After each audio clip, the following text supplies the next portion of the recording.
Hare Krishna, this is Rukmadas from ISKCON Nairobi. All glories to Srila Prabhupada and greetings to all of you.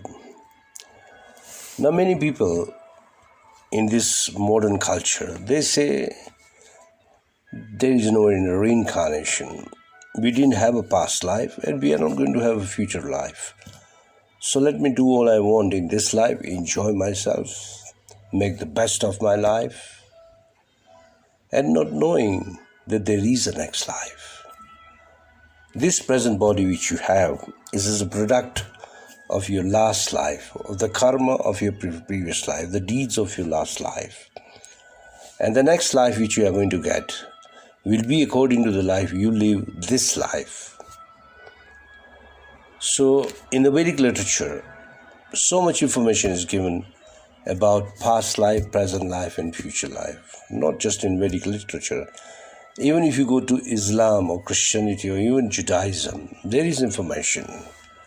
Like the prominent philosopher from the West is Socrates. He said that you can kill my body, but not my soul. And he actually believed and even proved that there is a next life. There is a soul which is distinct from this body. Bhagavad Gita clearly says, Dehi no ashmin yatha dehi komaram jobanam jara. It means that in this body there is someone else, and that is the soul. This body undergoes 6 transformations, taking the birth, becoming a baby, becoming a child, becoming an adult. The body remains constant for some time, produces its byproducts, gets old, and ultimately the body dies. But the soul doesn't die. The soul will leave this body and go into another body. Many of you have an experience, if you are a good observer, if you see a caterpillar, it will, when it is moving from one plant, it leaves that plant, it goes to another plant. In the similar way, we leave one body and we take another body. Even Krishna tells Arjuna, the very first opening verse of teaching to Arjuna, which is text 12 of the 2nd chapter of Bhagavad Gita, he says, Never was there a time when I did not exist, nor you or all these kings will cease to exist. It means the eternity of Krishna, Arjuna, and all the kings who were there on the battlefield.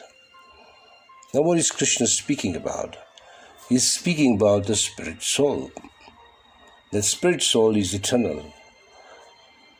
Of course, in a war, everyone is going to die. So where will they go? But their souls will go on to the next life. So if we believe or we accept that there is a soul, our whole understanding will be different. Our vision will change.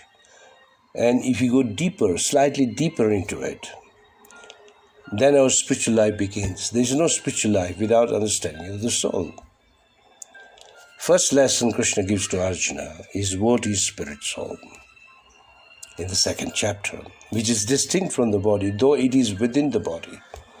As much as in a car is a dead machine. As soon as the driver sits in and he puts on the car gets alive and the car starts moving. In the similar way, this body is like a machine.